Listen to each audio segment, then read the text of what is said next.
आज मैं आपको वो सीक्रेट बताऊंगी जो मेरे स्टूडेंट्स यहाँ पे फॉलो करते हुए आए हैं। 3 सिंपल चीजें आपको यहाँ पे फॉलो करनी है, थ्रू आउट द ईयर आपको फॉलो करना है। कंसेप्ट आपके दिमाग और दिल दोनों में उतर जाता है और फिर उसको भूलना नामुमकिन हो जाता है। हमेशा नेक्स्ट टॉपिक चालू करने से पहले प्रीवियस टॉपिक को कीप ऑन रिवाइजिंग। आप यहाँ पे प्रीवियस ईयर क्वेश्चंस है, सैंपल पेपर्स है, यूनिट टेस्ट है, वीकली टेस्ट कंडक्ट होता है, मंथली टेस्ट कंडक्ट होता है। ये चीजें अगर आप अटेम्प्ट करोगे भी तो आप यहाँ पे आपने जस्ट क्लास 12 की शुरुआत करी है, अगर आप ये फॉलो करते गए तो आपकी जो मंजिल है परफेक्ट 100 की, ये आप बिल्कुल पूरी कर सकते हो। Hi hello and once again आप सभी का बहुत स्वागत है हमारे चैनल कॉमर्स वाला पे। और मैं दशा कार्य आप सभी के लिए एक धमाकेदार वीडियो लेकर आई हूँ। क्लास 12 के बच्चे हो, बिजनेस स्टडीज में सोच रहे हो कि परफेक्ट 100 स्कोर कैसे करना है। बता तो दिया था कि परफेक्ट 100 मुमकिन है। यहाँ पे इस साल हमारे बच्चे 100 आउट ऑफ 100 लाकर ये प्रूव कर चुके हैं कि थ्योरी सब्जेक्ट्स में भी परफेक्ट 100 मार्क्स स्कोर किए जा सकते हैं।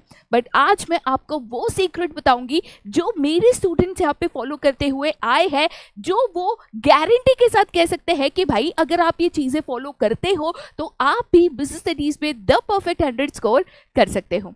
तो आज मैं आपको एक सिंपल सा रोड मैप बताऊंगी। कोई तामझाम, कोई एक्सटेंडेड चीजें, ये भी करना है, वो भी करना है, ऐसा भी करना है, वैसा भी करना है, नहीं। 3 सिंपल चीजें आपको यहाँ पे फॉलो करनी है, थ्रू आउट द ईयर आपको फॉलो करना है। अगर आप बिजनेस स्टडीज में 100 आउट ऑफ 100 या मेरी भाषा में द परफेक्ट 100 स्कोर करना चाहते हो, ठीक है।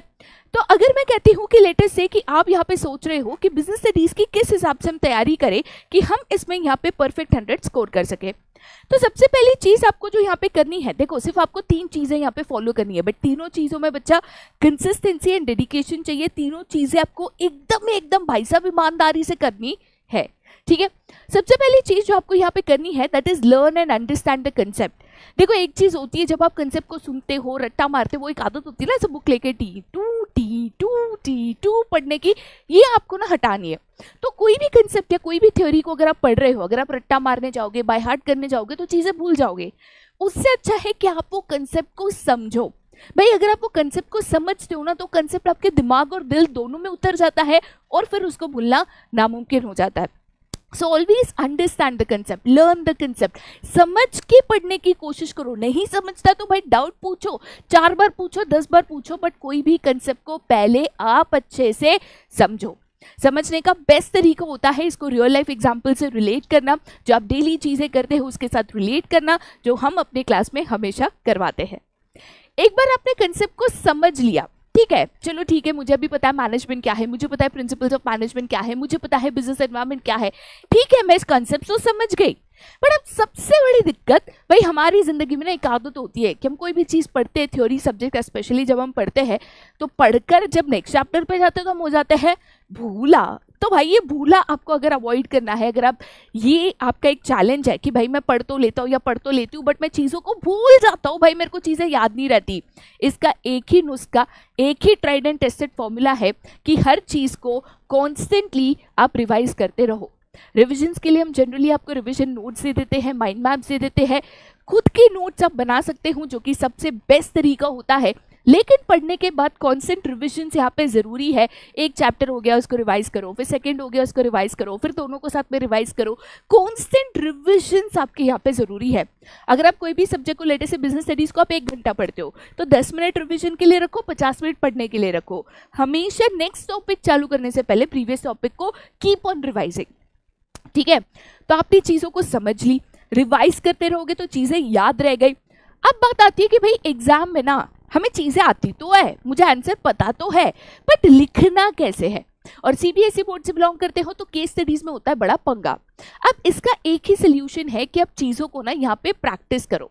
और जब मैं प्रैक्टिस की बात करती हूँ तो यहाँ पे मैं राइटिंग प्रैक्टिस की बात कर रही हूँ, साथ ही साथ आपका यहाँ पे जो टाइम मैनेजमेंट प्रैक्टिस होती है ये भी यहाँ पे बहुत इंपॉर्टेंट होता है। तो जब भी आपकी क्लासेस में, स्कूल्स में टेस्ट होती है तो पहली चीज़ आपको टेस्ट हमेशा अटेम्प्ट करनी है। इससे आपकी राइटिंग प्रैक्टिस होती है, कहाँ पर आप इंप्रूवमेंट कर सकते हो, कहाँ पर आप गलती कर रहे हो, ये चीज़ें आपको पता चलती है। दूसरा, थ्योरी पेपर्स में काफ़ी बच्चों के क्वेश्चन छूट जाते हैं समय की कमी के कारण। तो टाइम मैनेजमेंट बहुत इंपॉर्टेंट है। आप यहाँ पे प्रीवियस ईयर क्वेश्चंस है, सैम्पल पेपर्स है, यूनिट टेस्ट है, वीकली टेस्ट कंडक्ट होता है, मंथली टेस्ट कंडक्ट होता है। ये चीज़ें अगर आप अटेम्प्ट करोगे तो आपकी यहाँ पे writing practice, presentation practice, time management practice, सब कुछ यहाँ पे अच्छे से हो जाएगा। तो आपने चीज़ों को समझ लिया, रिवाइज करोगे तो याद रहती जाएगी, याद रख लिया और लिखने की अगर प्रैक्टिस करोगे तो वही चीज़ आप परफेक्टली अपने एग्जाम पेपर में भी उतार कर लेकर आओगे। और आपकी ये जो मंजिल है, ठीक है, अभी तो आप यहाँ पे आपने जस्ट क्लास 12 की शुरुआत करी है, अगर आप ये फॉलो करते गए तो आपकी जो मंजिल है परफेक्ट 100 की, ये आप बिल्कुल पूरी कर सकते हो। और बाकी ये मंजिल तक पहुँचाने का काम और वादा हम तो आपसे कर ही चुके हैं। तो उम्मीद करती हूँ कि जो बच्चे यहाँ पे सोच रहे हैं कि भाई सब थ्योरी पेपर में परफेक्ट 100 पॉसिबल है, नहीं है, स्कोर कर सकते हैं या नहीं कर सकते हैं, उनका ये प्रॉब्लम यहाँ पे सॉल्व हो गया होगा। 3 स्टेप्स प्लीज याद रखना, अंडरस्टैंड, रिवाइज, प्रैक्टिस, ठीक है, अंडरस्टैंड, रिवाइज एंड प्रैक्टिस। और ऐसे वीडियोस के साथ आगे हम जरूर मिलेंगे, बट आज के लिए यहीं पे tata bye bye, see you, take care and have a nice day.